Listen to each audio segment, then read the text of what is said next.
At 10:45 in the morning on June 29th, 2017, 23-year-old Molly McLaren sent her mother a message with just two words: "He's here."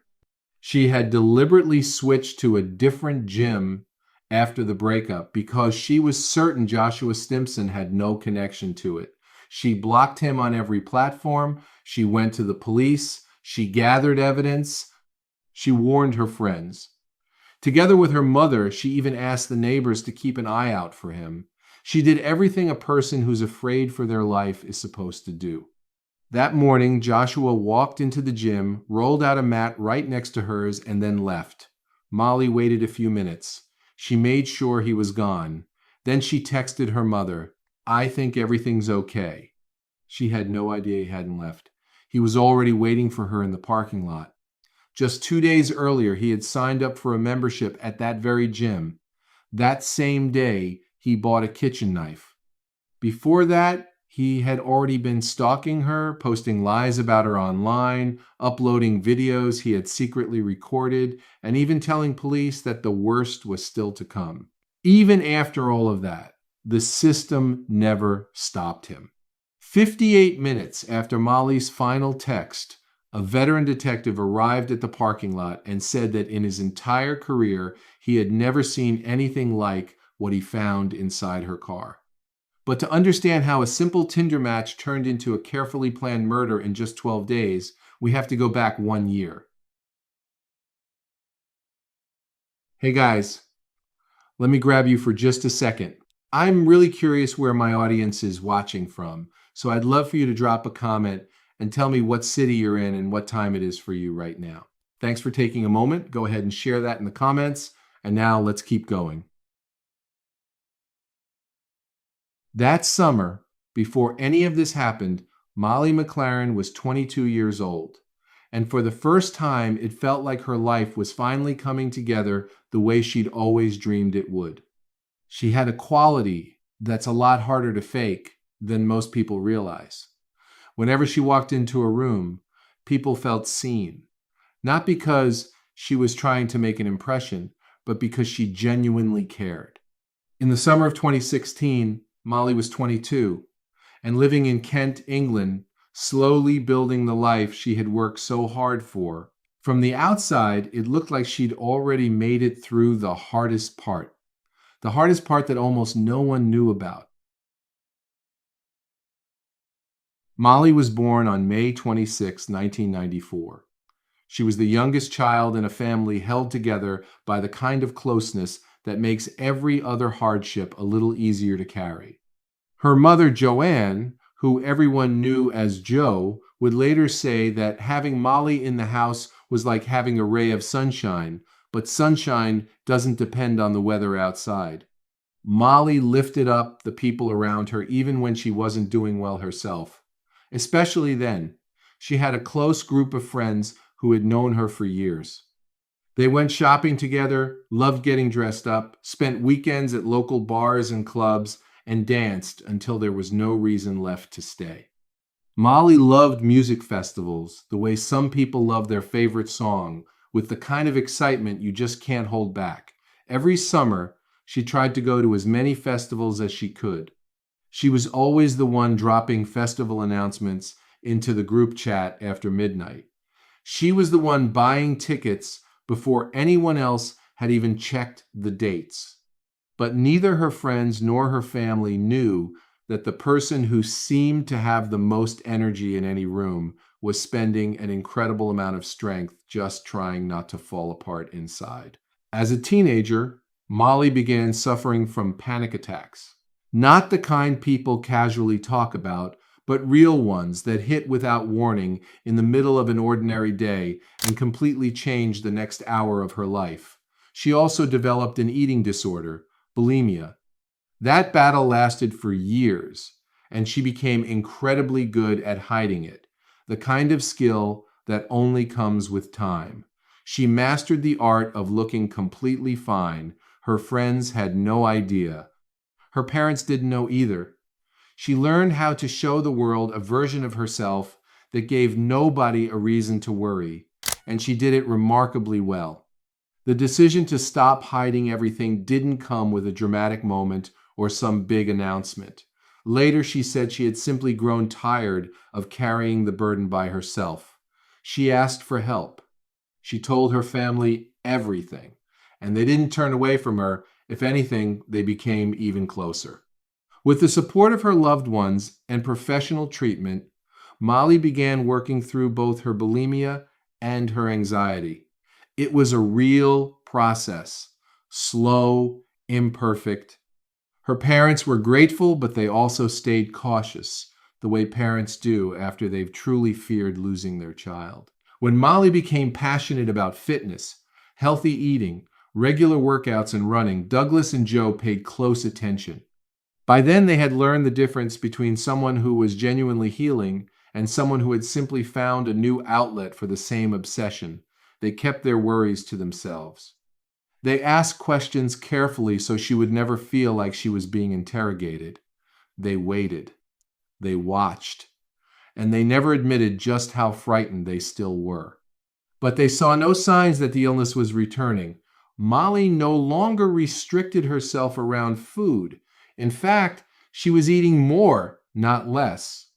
She had found a way to stay physically active that made her feel strong instead of punishing herself.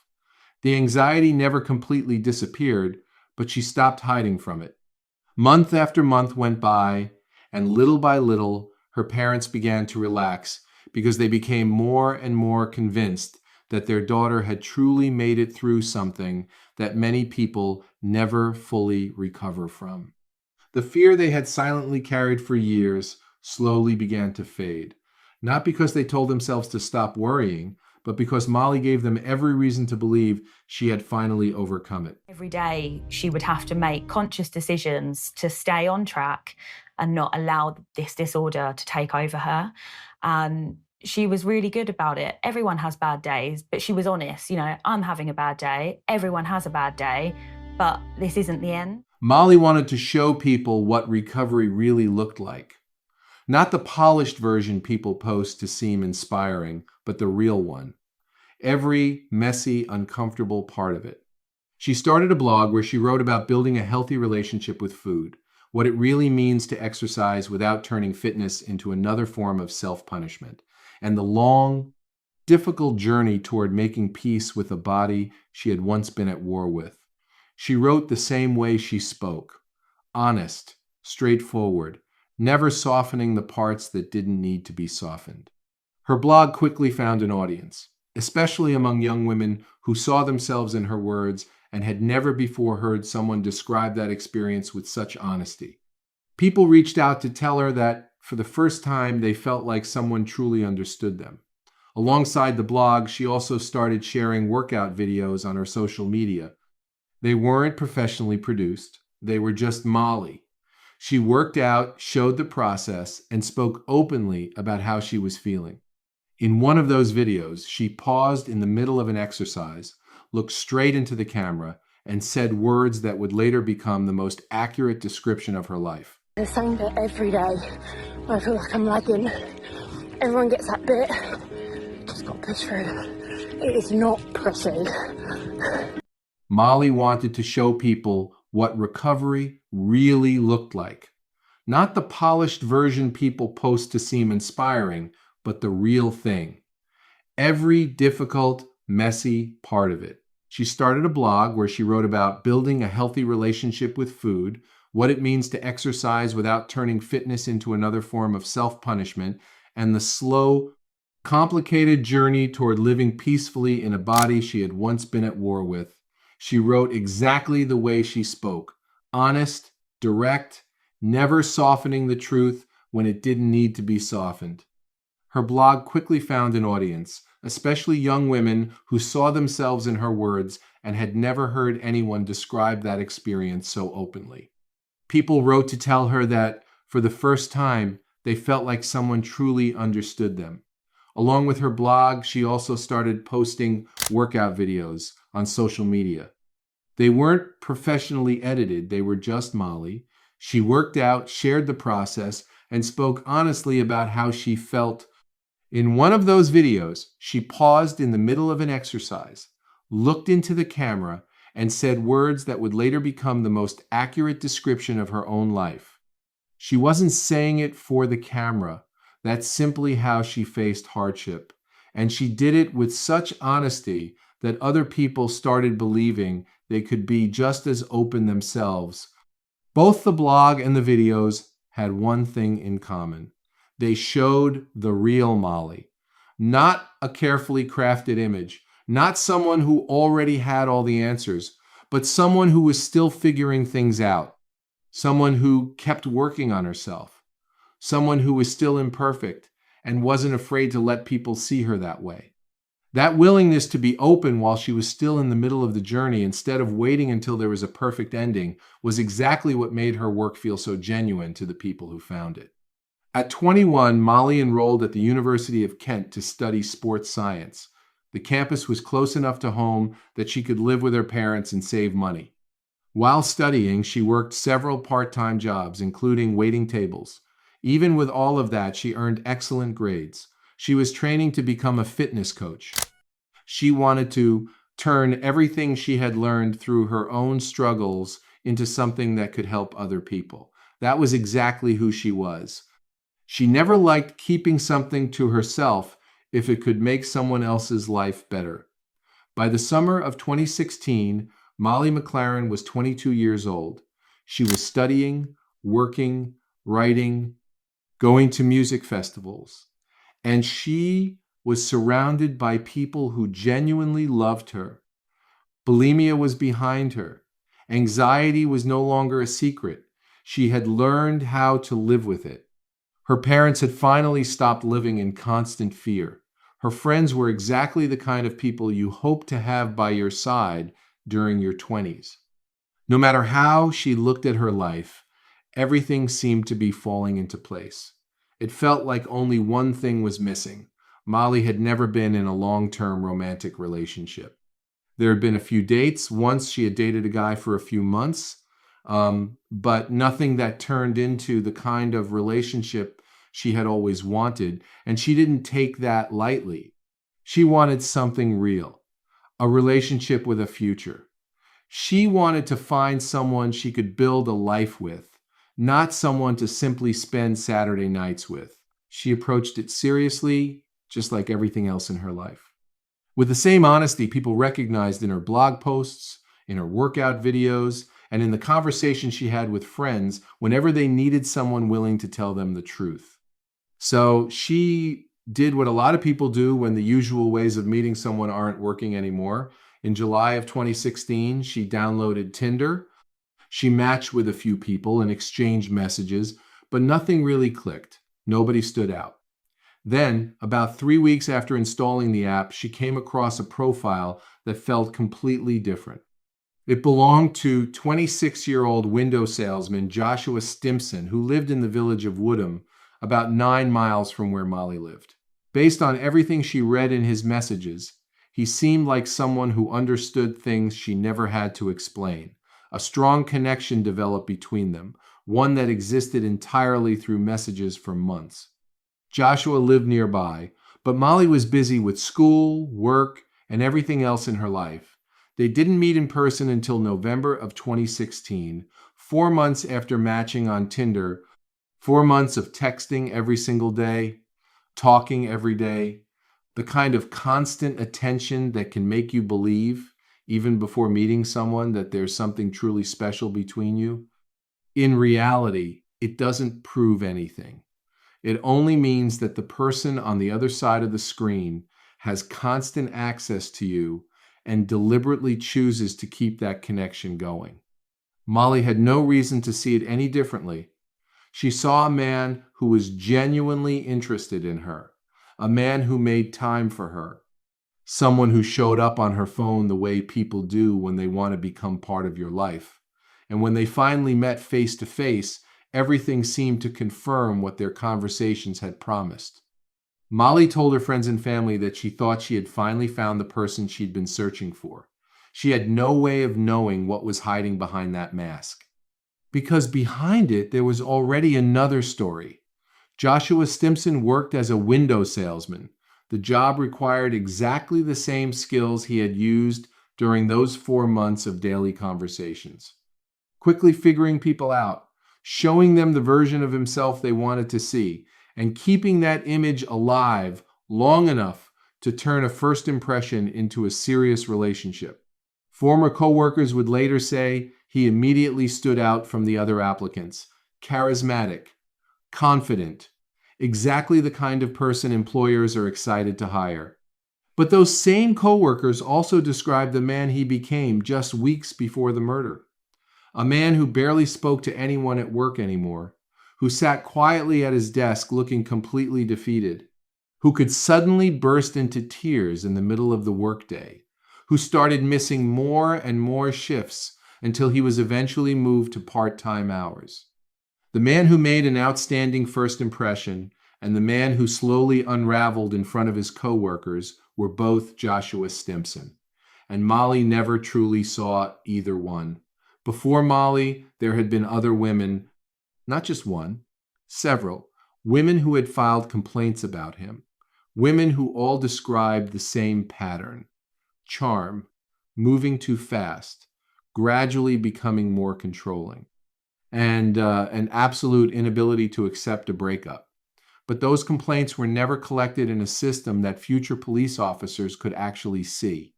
So when Molly and her mother later sat across from officers in Chatham, the official records showed a completely clean history. That didn't mean Joshua Stimson had no past.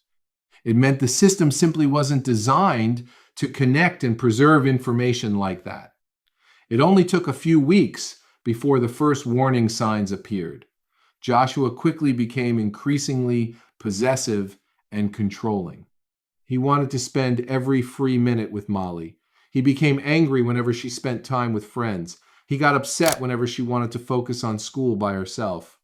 He demanded so much control over her time and attention that there was barely any room left in her life for anything else. His moods changed without warning. He presented jealousy as love, control as caring. That's what people do when they've spent a long time learning how to disguise one as the other. Then came the recordings. During one of their first serious arguments, Molly discovered that Joshua had been secretly filming her without her knowledge or permission. He even explained why. According to him, he was collecting recordings so he would have material he could use against her later. She never knew she was being filmed. She never agreed to it. While she believed they were building a future together, he was deliberately creating a private archive of material about her, something he openly referred to as his weapon, to use it against you. That was something he said near the very beginning of their relationship, back when he was still carefully maintaining the image of the perfect boyfriend. He said it while explaining why he had done the very thing she had caught him doing, and he talked about it as if it were completely normal. Even after that, the relationship continued. The secret recordings weren't an isolated incident. They were simply the clearest sign of what had been hiding beneath the surface from the very beginning. Arguments over where Molly was going, who she was spending time with, his expectation that she replied to his messages immediately, his sudden mood swings that everyone around him had to adjust to, and the way every ordinary part of her life, meeting friends, spending an evening studying, or simply wanting to do something without him, always triggered quiet resentment. He rarely said it outright, but it was always there, constant pressure. For months, that was how Molly lived. She put up with it, she adapted, she kept trying to find the relationship she had believed in when they first matched on Tinder, but that relationship had only ever existed in his messages. Despite all those warning signs, they stayed together through the end of 2016 and entered the new year as a couple. About 4 months later, Molly reached her limit. She could no longer handle the constant need to manage his emotions, the endless arguments, and the way he was slowly separating her from everything that wasn't connected to him. In March of 2017, she ended the relationship. Joshua convinced her to come back. He knew how to be persuasive. Just like people who understand exactly which words will have the desired effect. He promised he would change. He offered different explanations for everything. He said the arguments had all been misunderstandings. He claimed the secret recordings had been a misunderstanding too. He insisted his possessive behavior was simply a misguided expression of love. And he told her he finally understood what he had done wrong. He sounded convincing enough that Molly agreed to give him another chance. In May of 2017, they took their first vacation together to Tenerife. Joshua presented the trip as an opportunity to start over. A different country, a different atmosphere, far away from the everyday problems that had been building between them. Maybe if they changed their surroundings, they could become different people. Molly wanted to believe that. She wasn't someone who gave up easily. She always tried to do everything she could, but once they arrived in Tenerife, she realized the arguments had traveled there with them. Joshua hadn't changed. If anything, everything became even worse. People often think that if the problem is everyday life, work, or constant stress, then changing locations will fix everything. In reality, all it does is remove the distractions. You don't have to go to work. There are no other responsibilities. You spend every hour together. And if the problem isn't the circumstances, but the person themselves, changing the scenery changes nothing. It only makes the problem impossible to ignore. In Tenerife, there was nowhere Joshua could go where Molly wasn't. No version of that trip could ever become the fresh start he had promised her, because the problem had never been the circumstances. The problem was him. The constant watching, the way he tried to insert himself into every moment of her personal space. It didn't become less intense, it became even stronger. Every time she reached for her phone, she could feel him watching before she even looked up. She couldn't send a message without knowing he noticed every movement she made, watching, remembering, keeping track, and yet she still sent messages. But now they were completely different. They weren't casual updates. They weren't texts saying she had simply thought about someone. She sent her friends back home just 2 words, "Help me," without an exclamation point, without some dramatic explanation, just those 2 words. That's how people speak when they can no longer put into words what they're living through. She wasn't complaining about a difficult boyfriend anymore. She was trying to make her friends understand that something had fundamentally changed and that she needed to get out. She started counting the days until they could go home. On June 16th, 2017, they returned from Tenerife, and for the first time, she felt a clarity she hadn't had before. It wasn't peace. After that trip, there was nothing peaceful left inside her, but she had made up her mind. Enough was enough. She wasn't going to keep waiting for Joshua to become the man he had seemed to be almost 14 months earlier when they had first seen each other on a phone screen. She wasn't going to wake up every morning wondering what kind of day it would be based on his mood. She was going to end the relationship. The only question was how to do it without making things even worse. And from experience, she already knew that even worse was a very real possibility with Joshua. She had already tried to leave once before. Back in March, she had already seen the familiar cycle. Apologies, promises, assurances that everything was almost fixed. Once she had let him convince her to come back, there wouldn't be a second time.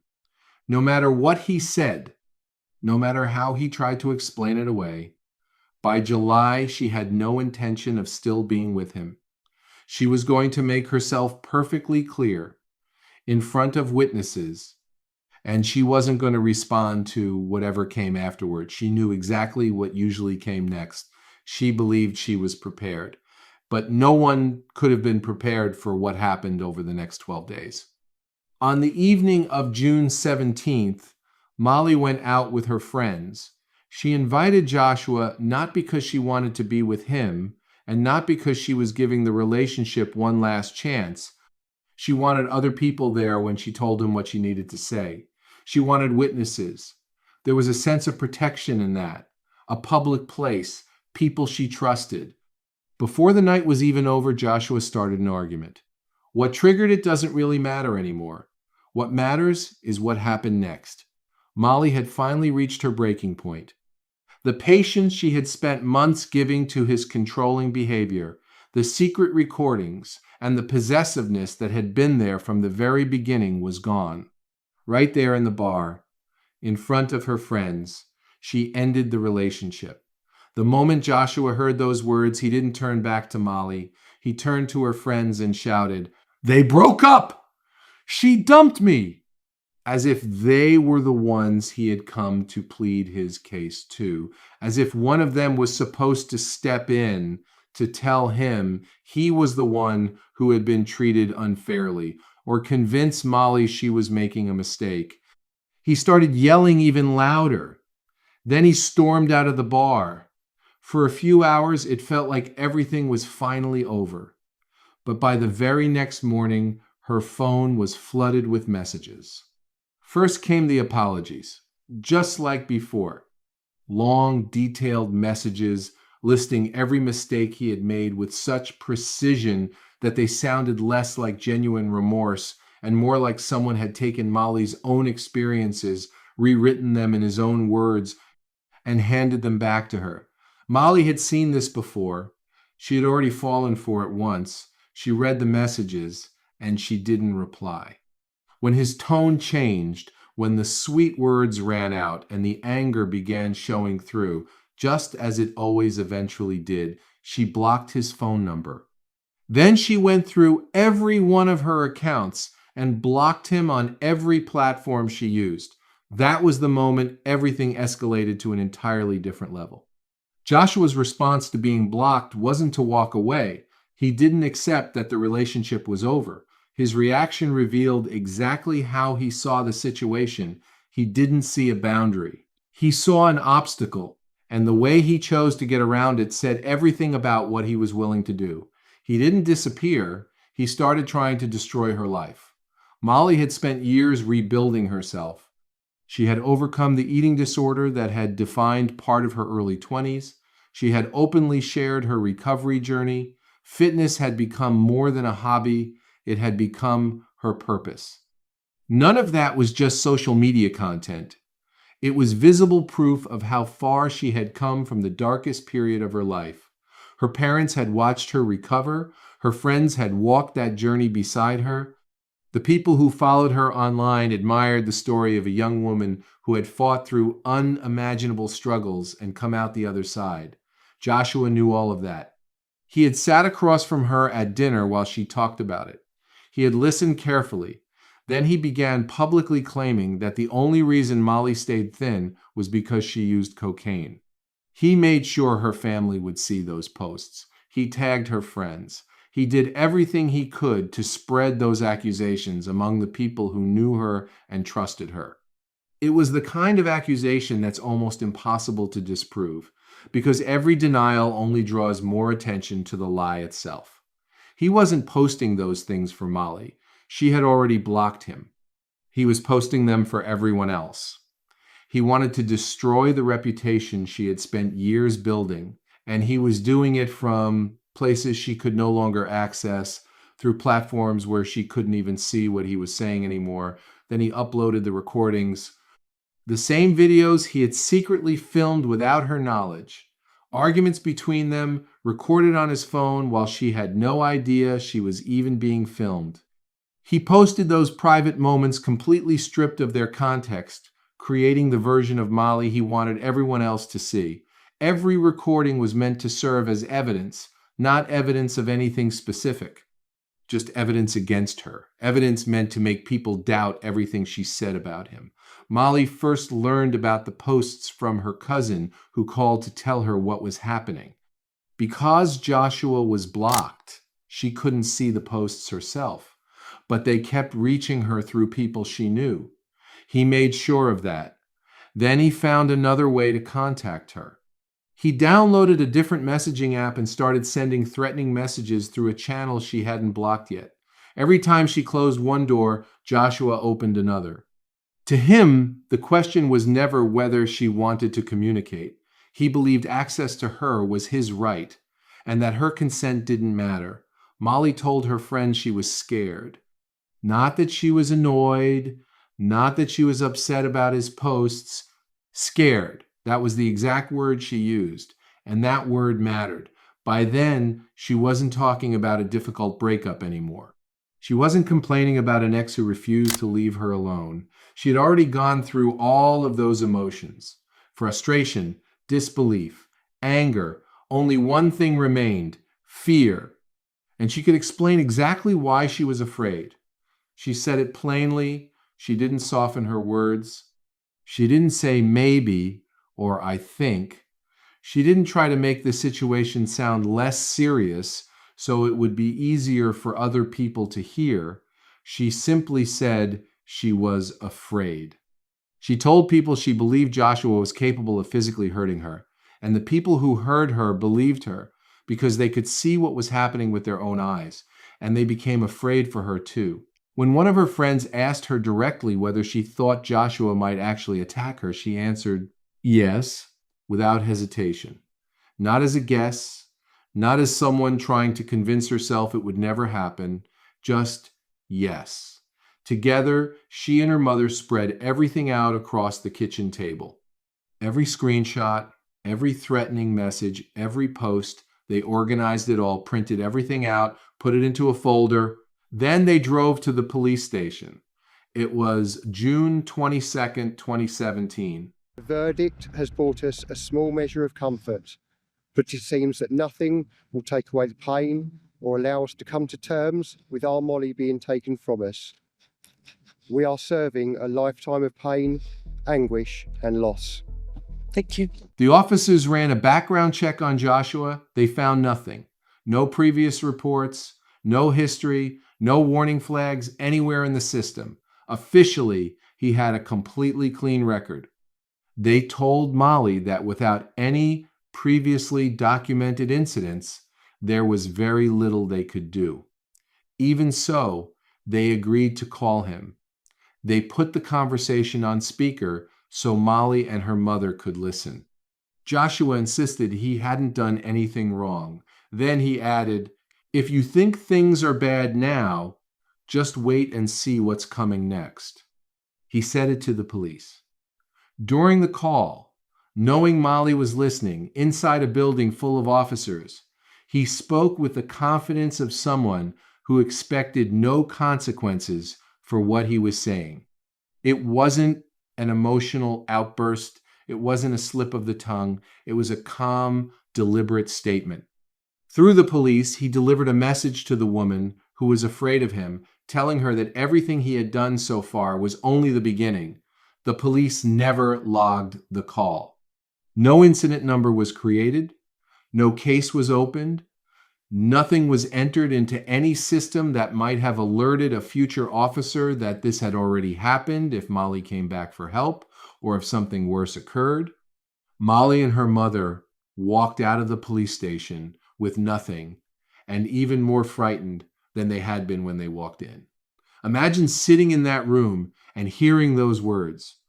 You gathered every piece of evidence. You went to the police. You explained everything that was happening, and in return you heard, "He has a clean record. There's nothing we can do." Then, while you're still sitting in that same office, they put the person you're afraid of on speakerphone.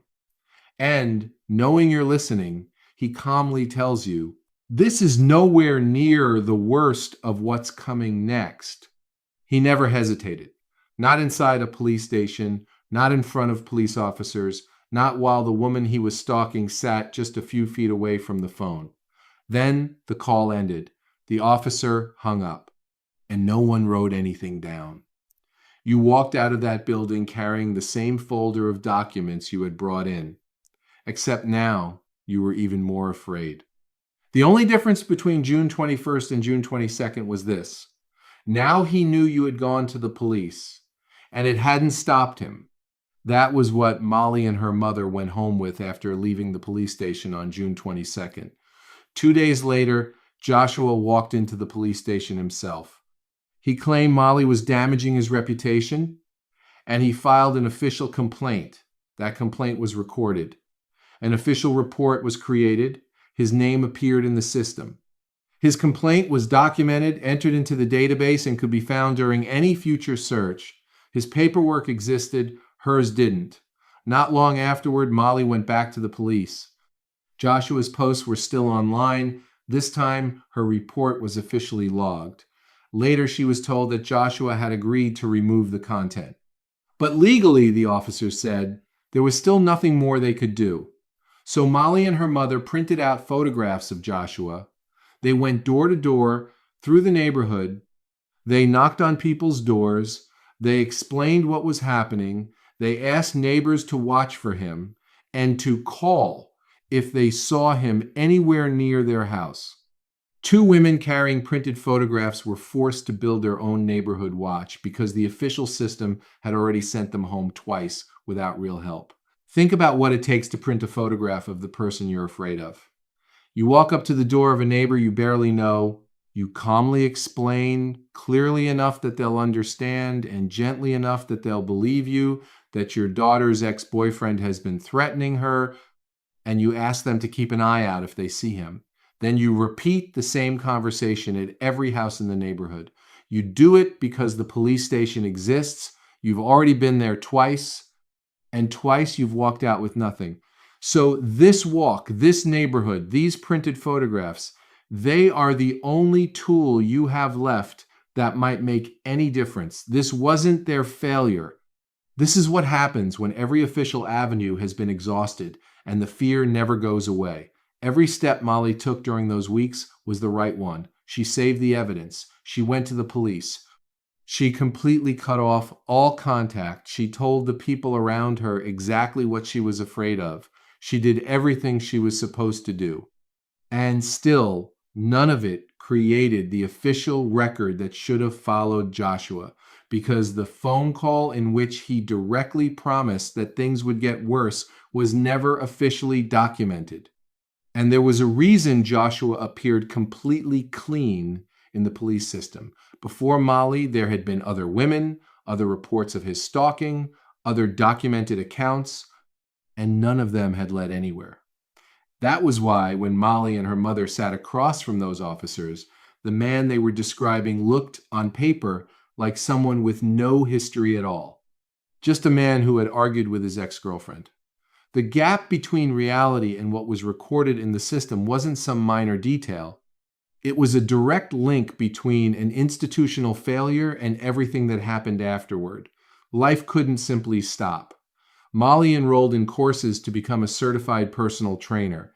She was rebuilding her future. Her close friend had just been promoted. On June 20th, she applied for a receptionist position at the Nuffield Gym in Medway Valley Park, Rochester. Not the gym where she and Joshua had worked out together, a different one, in a different area, somewhere he had no connection to. It was a deliberate decision. She was trying to move part of her everyday life to a place where Joshua had never been and had no reason to appear, but she didn't know what she couldn't see. Sometime between June 17th and June 27th, Joshua arranged for someone else to follow Molly's social media accounts on his behalf. It was a fake account, created for one purpose: to monitor her movements through a channel she never realized needed to be blocked. As far as she knew, Joshua had been blocked everywhere. Molly believed she had completely cut off his access. She had done everything right, but information was still reaching him. On June 27th, Joshua Stimson went to the Nuffield Gym in Medway Valley Park and bought a membership. Later that same day, surveillance cameras at an Asda supermarket in Chatham captured him buying a Sabatier kitchen knife. Then, at another hardware store in Chatham, he bought a Saxon pickaxe. Both purchases were made on the same day during the same trip. He took everything home. After the crime, when police searched his bedroom, they found the empty packaging from the Sabatier knife on the floor. Stop for a moment and think about that sequence. On the very same day he bought a membership to the gym Molly had deliberately chosen because it had no connection to him, he also bought a knife and a pickaxe during a single shopping trip. Then he took them home. When police searched his car on June 29th, they found both of those items inside, along with a Stanley knife. Investigators reviewed the hardware store surveillance footage only after the murder. That was when the significance of those purchases combined with the gym membership became unmistakably clear. But on June 27th, Molly knew none of it. She didn't know he had joined her gym. She didn't know about the pickaxe. She didn't know that on the very day he gained access to the one place she believed was safe from him, he also bought what he intended to bring there. The breakup happened on June 17th. The threat during the speakerphone call came on June 22nd. His counter-complaint to the police was filed on June 24th. The gym membership and the weapon purchases happened on June 27th. Just 12 days, from the breakup at the bar to the trip to the hardware store. If, looking back now, you can find even a single moment during those 12 days when this tragedy still could have been stopped, the stalking, the publication of the secret recordings, the direct threat made to a police officer, the counter-complaint, the photographs a mother and daughter carried door to door through their neighborhood, the fake account tracking her life, the gym membership, the pickaxe bought that very same day. This no longer looks like a situation that gradually spiraled out of control. It looks like a sequence of actions taken by someone who had already made his decision and was simply carrying out his plan, one step at a time. Molly's close friend had just received a promotion. On the evening of June 28th, Molly and her friends planned to celebrate at the Ship and Trades pub in Chatham. They simply wanted one evening for themselves. Away from the nightmare that had followed them for weeks, earlier that day, Molly posted an Instagram story. She named the pub. She wrote that they would be there that evening. She had blocked Joshua on every one of her accounts, and she was completely certain he could no longer see anything she posted. It was a perfectly reasonable assumption. She had done everything she was supposed to do. The only thing she didn't know was that Joshua had already found a way around it. She was dancing with her friends when he walked inside. He wasn't alone. He came with another woman, and he made sure Molly would notice him. She saw him.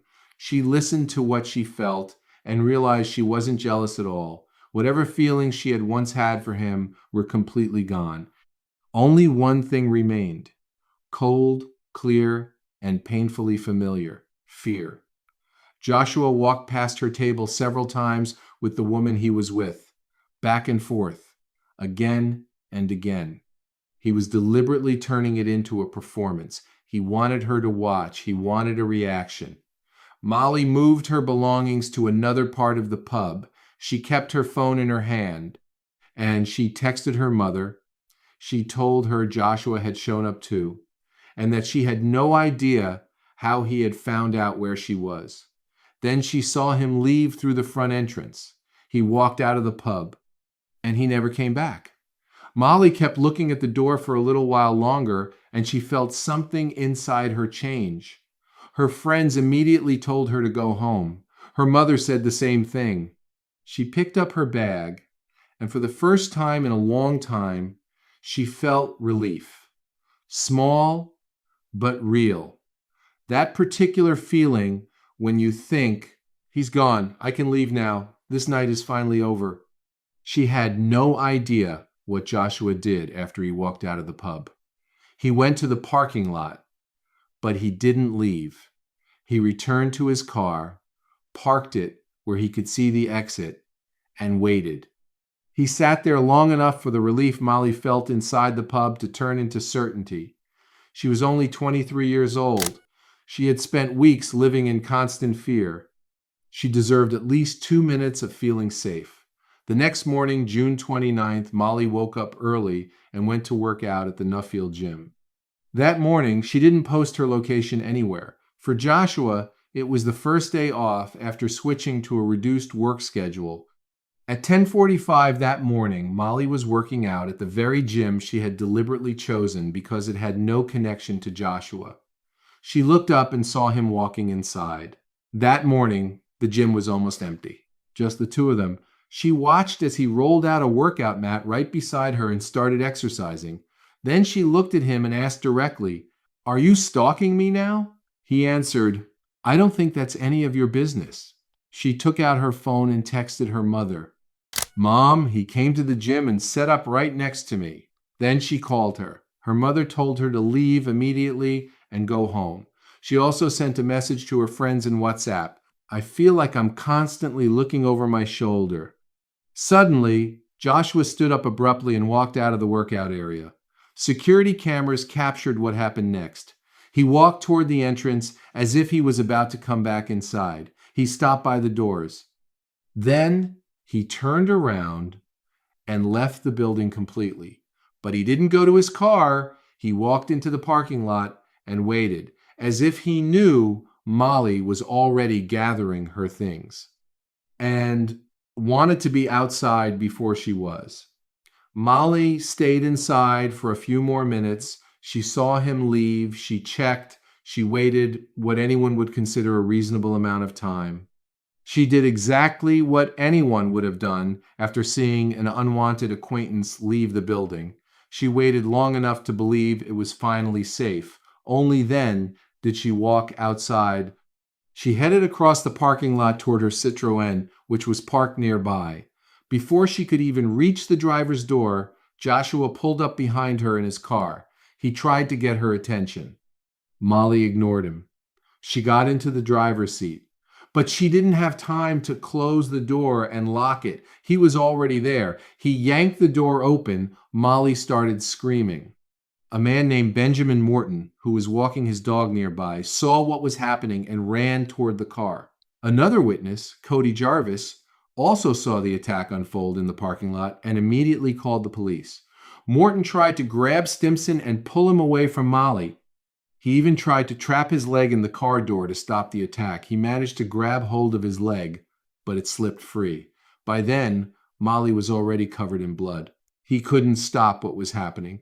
Later, Morton told the court, the man kept stabbing the woman in the neck and head, mostly in the neck. It was like a complete frenzy. The Sabatier kitchen knife, which had been purchased at Asda 2 days earlier, was later found on the driver's seat of her car.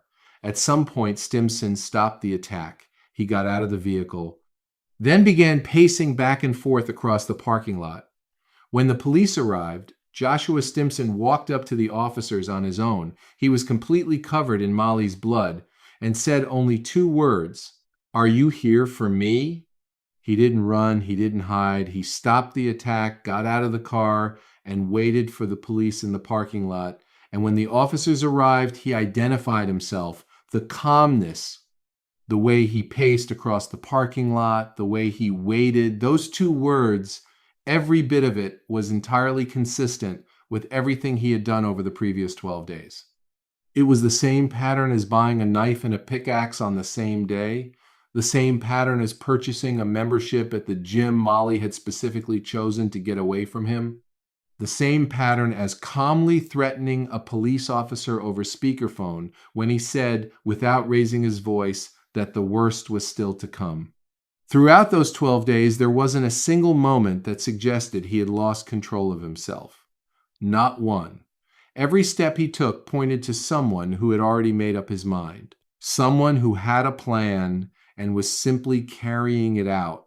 Despite the immediate response of police officers, paramedics, and a doctor who arrived at the scene and fought to save her life, Molly McLaren was officially pronounced dead at 11:43 that morning. Most Honourable Chancellor, it is with great sadness that I now invite Doug and Joanne McLaren to accept the award of undergraduate diploma in sports and exercise for health, awarded posthumously to Molly McLaren. She was only 23 years old. After her death, investigators began taking a much closer look at everything that had already been known but had never received the attention it deserved. Police obtained surveillance footage from Asda and Homebase from June 27th. The videos showed Joshua buying a Sabatier knife, then later that same day buying a Saxon pickaxe, the very same day he signed up for a gym membership. Detectives also recovered the messages Molly had sent on the morning of the attack. They went through her WhatsApp conversations. the messages she had sent to her mother, every record she had created over those 12 days as she tried to document everything that was happening to her. A weapon was found inside his car. Investigators also found a Stanley knife, and in his bedroom, they discovered the packaging from another knife. There was more physical evidence as well. Piece by piece, it all came together into one clear and undeniable picture. The same picture that had never become clear when Molly needed help the most. Joshua Stimson was charged with murder. At trial, the defense argued that he was guilty not of murder but of manslaughter on the grounds of diminished responsibility. They claimed he suffered from bipolar disorder. Joshua himself did not testify. Two psychiatrists took the stand and presented completely opposing opinions. The defense expert, Dr. Shahed Majid, testified that Joshua had a pathological mental condition that significantly impaired his ability to function normally. The prosecution's psychiatrist, Dr. Philip Joseph, testified that he did not believe Stimson suffered from any officially recognized mental disorder. He also said there were serious reasons to question the claim that Joshua had bipolar disorder.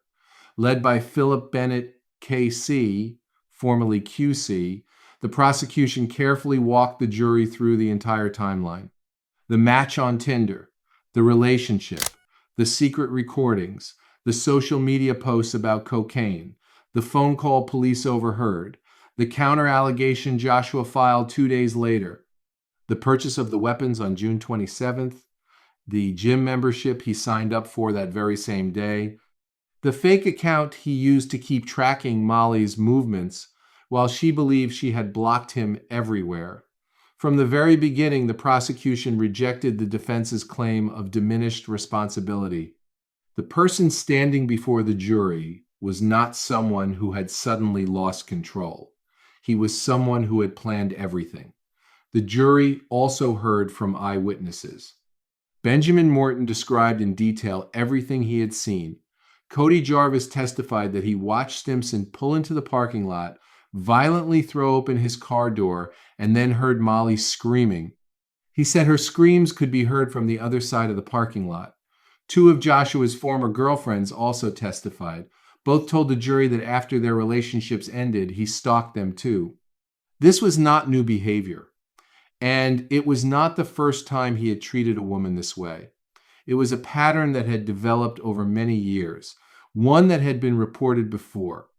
But none of those earlier incidents had ever resulted in an official record that an officer could have seen when Molly walked into the police station with her folder of evidence on June 22nd. One of Joshua's former girlfriends told the court that he had sent her photographs of herself sunbathing in her own backyard. The pictures had been taken without her knowledge from outside her home, from a place she never even knew existed. He also threatened to drown her. Joshua's former co-workers were called to testify as well. They described him as if they were talking about two completely different people. The first was the man who made an outstanding first impression when he was hired. Charismatic, friendly, someone everyone wanted on their team. The second was the man they watched in the weeks leading up to the murder. He had almost stopped talking to people. He seemed deeply depressed. At times, he would suddenly burst into tears for no apparent reason. He started showing up to work less and less until he was eventually moved to part-time hours. Two sides of the same person. One had always been an act. The other was something that had been building inside him for years while no official agency even knew his name. After Joshua Stimson was arrested, he was interviewed by a mental health nurse.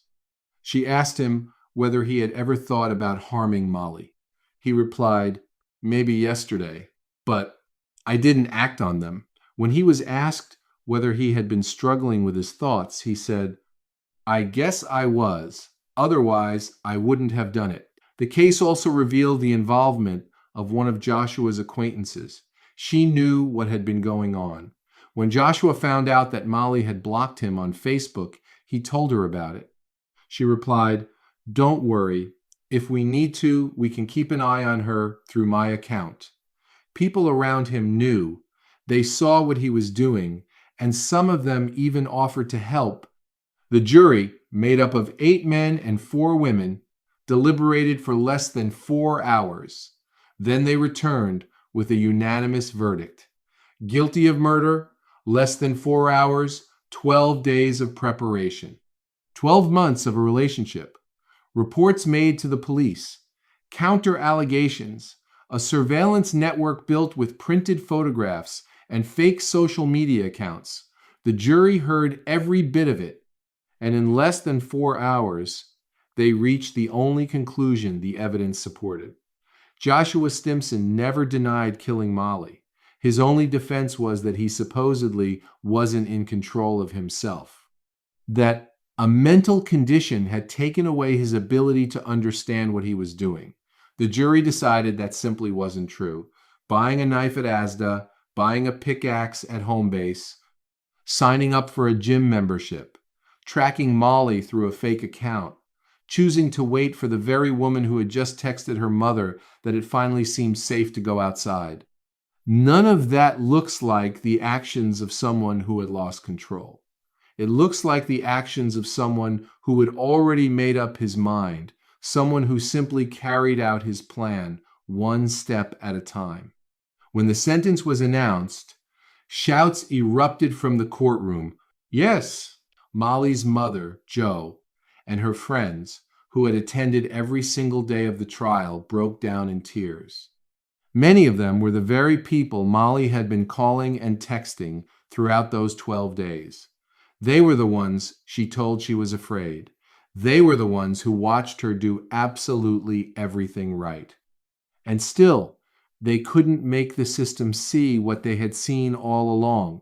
Joshua Stimson showed no emotion. He stared straight ahead. That's how he sat through the entire trial. He never testified. Not once did he look toward the seats where Molly's mother and friends sat every day. He silently listened as Benjamin Morton described what he had witnessed in the parking lot. The brutal attack, the blood covering his hands, the car door he had tried to shut, the woman he couldn't save, and he showed no reaction whatsoever. He listened the same way as the women who had known him before Molly testified. Women who came into that courtroom and described what he had done to them and what they had feared he might do next. Still, he kept staring straight ahead. Whatever it was inside him that had driven those 12 days of increasingly dangerous, methodical, and carefully planned actions also seemed to allow him to remain completely unmoved, completely emotionless, as if everything happening around him had nothing to do with him at all. The sentence was handed down in February of 2018 at Maidstone Crown Court. Before imposing the sentence, Judge Adele Williams addressed Joshua Stimson directly. It was a brutal, carefully planned, and cowardly act. It was an act of pure evil. You deliberately took Molly's life, doing so in the cruelest way possible. You were driven by revenge. Judge Williams concluded that while Stimson displayed narcissistic personality traits, he did not suffer from a personality disorder, and the psychiatric evidence did not support any diagnosis that could reduce his criminal responsibility. She said he was an exceptionally selfish and ruthless man. He planned the murder, then he carried it out in broad daylight, in a public parking lot, surrounded by other people, and he showed not a single trace of remorse. She was only 23 years old. She was a beautiful, intelligent young woman, Judge Williams continued. She was in her second year at the University of Kent. She had her whole life ahead of her. She was a loving and deeply loved daughter, a cherished member of her family, and a dear friend to so many people. She is mourned by an enormous number of people. The pain and suffering of her family are impossible to ignore. Their loss is immeasurable, and nothing I can say, nor any sentence I impose today, can ever take that pain away. She then turned directly to Joshua. You have shown no remorse whatsoever for the murder of Molly. The only person you care about is yourself and your own feelings. The starting point for the minimum sentence was 25 years because this was a deliberate, premeditated murder committed with a weapon he had intentionally brought to the scene. But the aggravating factors, most notably his weeks-long campaign of stalking Molly before the murder, increased the minimum term to 26 years. The judge then said to him, "You will not even be eligible to be considered for parole until you have served at least 26 years in prison, and it is entirely possible that you will never be released. You may remain in prison well beyond that minimum term. Whether you are ever released will be decided by the parole board." Joshua Stimson stared straight ahead, without the slightest reaction. He didn't react to anything. Not the verdict, not the testimony, not the parking lot surveillance footage, not even the judge's words that he might never walk free again. He had worn that same expression when Molly told him in the bar that it was over, the same expression when police ordered him to stop stalking her. The same expression when officers repeatedly asked over the loudspeaker whether he understood what they were saying. It was as if none of those words had anything to do with him. After the sentence was handed down, Molly's family released a statement. "The last 6 months have been a nightmare beyond words. We never could have survived this without the love and support of our family and friends. The number of friends Molly had has truly overwhelmed us. We have never seen anything like it. Every single person who stood by us and shared in our grief helped us through the darkest time of our lives." They also said that from that moment on, they wanted to do everything they could to ensure Molly's legacy lived on through the cause she had dedicated herself to. Through the countless people she never stopped helping. After the trial, Detective Sergeant Allie Wharton addressed the media. She described Molly as a popular, ambitious young woman who had her whole life ahead of her. She said that Stimson had taken that life in the most brutal way imaginable. She also expressed her gratitude to everyone who tried to stop the attack, especially Benjamin Morton, the man who rushed toward an armed attacker with a knife, who tried to pull him away from Molly, and who carried the memory of what he had witnessed for years before recounting it in court with such vivid detail that no one in the courtroom would ever forget his words. She also thanked the police officers and paramedics who responded to the scene and fought to save Molly's life, but were unable to save her. She said that day would remain with them forever. Music, food, drink, people getting together. At Molly's wake, it was so lovely having all family and friends together, and a few of her friends said, "Wouldn't it be lovely to do this once a year?" And that's where we got the idea from. Let's have a Molly Fest, because Molly loved festivals. We formed the foundation after Molly died. Molly had suffered with bulimia, but she largely overcome it. And she showed us and she showed other people that you can beat it. After the verdict, her parents didn't stop. They took everything Molly had devoted herself to during her life and built something even greater. The Molly McLaren Foundation helps people struggling with eating disorders, the very battle Molly had once overcome herself and later spoke about openly with strangers through her blog. She wrote in her own voice, without pretending, because she understood that people didn't need a polished recovery story. They needed a real one. Since its founding, the foundation has raised around £100,000 and has helped more than 30 people receive 30 weeks of specialized psychological treatment, the kind of long-term, professional, high-quality support that most people simply cannot afford without financial assistance. These are people who otherwise would never have had access to the level of care that once saved Molly's life. The foundation took everything she created, her blog, her videos, and her honesty about what recovery truly looks like, and turned it into something lasting, into funding, into support that now reaches far more people than Molly ever could have helped on her own. Every year, on May 26th, the day she was born, people gather for Molly Fest, a music festival. Friends who knew Molly come together alongside people who never had the chance to meet her. It is not a day of mourning. It is a conscious refusal to let the final image of Molly forever be that parking lot in Chatham on that June morning. Every summer, she tried to attend as many music festivals as she could. She was always the first to buy tickets, long before anyone else had even checked the dates.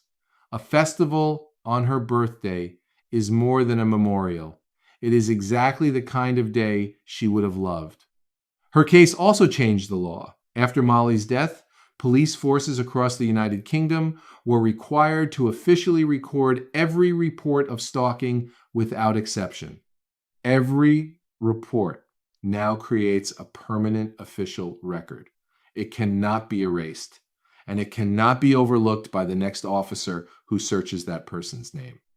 If the reports made by the women who came forward about Joshua before Molly had been entered into that system, the officer who heard Joshua tell a woman over the police loudspeaker while she sat only a few feet from the phone that the worst is yet to come, would have searched his name. And he would have seen the pattern. He would have realized that the report made on June 22nd was not the first. He would have seen the history, and that history would have demanded a very different response. He would not have allowed Molly and her mother to leave the police station carrying the same folder they had brought in. Molly's name now lives on in that policy, even if it is never written into it. These changes were not just a formality, they changed the system itself. Mandatory recording of every stalking report now means that the third officer to receive a complaint about someone sees exactly what the first and second officers saw. It means the system can finally recognize a pattern instead of leaving victims to piece the story together on their own.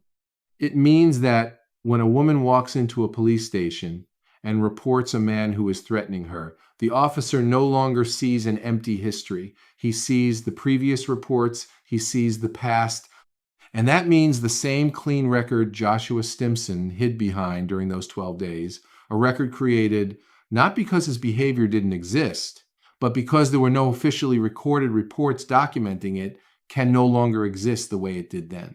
The policy is named for what it is meant to protect against. It exists because once it failed to protect Molly McLaren, every report officially recorded under that policy, every pattern it now makes visible, every officer who searches a name and sees a history that changes what they do next. That is what happened after Molly. It's just bad memories, and the more you think about it, the more you hate it. She would want us to try and be happy together for the rest of our lives, but we're finding that really tough. The only time I go out is now. I will go to the supermarket once a week or once every 2 weeks. People have said, let's go for a walk around the village. I can't do that. I find it hard to, I suppose, go to places that I went with Molly, because although I love the memories, I don't need to physically go there to have the memories. If man or woman goes to the police frightened about someone, even though that person might not be arrested, but there should be a notes, there should be a database with their name on it. Had there been one then with his name on it for things he did up in Staffordshire, then when Molly went to the police, they would have seen his name. The perpetrators seem to get a better deal. He's going to be looked after for all the time he's in there. They're going to make sure he's safe. We're not all right. Who's looking after us? I feel I always need to know what prison he's in, but we're not allowed to know.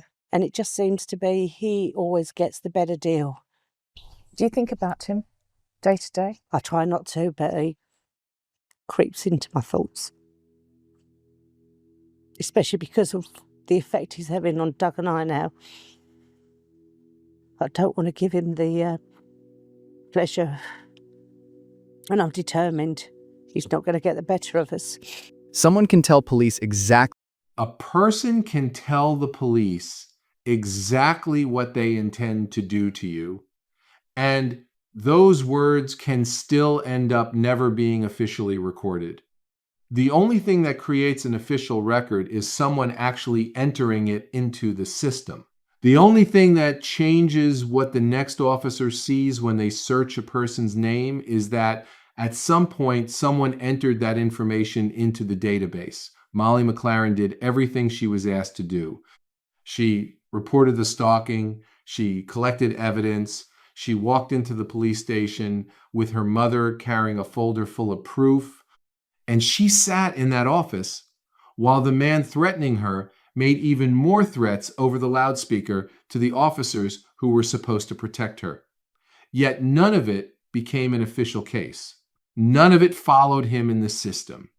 If it had, if just one officer on one day in June 2017 had simply recorded the incident and created a record that remained in the database, the next background check might have found it, and what happened afterward might have unfolded differently. Perhaps that information would have reached someone with the authority to change what came next. But it never did. There is one detail in the sentence that is not talked about nearly enough. The judge said the starting point for the minimum term was 25 years because of the category of the offense, a deliberate murder committed with a weapon brought to the scene in advance. She then considered the aggravating factors, and she added one more year. The only aggravating factor she specifically identified was the 12-day campaign of stalking that led up to the murder. Not the cocaine posts, not the release of private videos, not the threat made over the police loudspeaker, not the retaliatory complaint intended to portray the victim as the offender, the stalking itself. One additional year for 12 days of documented behavior that had been reported to police, witnessed by multiple officers, and yet never left an official record, a minimum of 26 years. And he may never be released. That sentence reflected the full picture. The entire system Joshua built around Molly during those 12 days, the systematic destruction of her reputation, the manipulation of the very system she turned to for protection, the deliberate purchase of weapons, waiting in the parking lot until, inside the bar, she finally believed she was safe. A minimum of 26 years, and he may never walk free again. That gap was never the story of one officer or one isolated mistake. It was a failure in a system that had already let other women down long before Molly, and no one had even realized it. Molly paid for that failure with her life,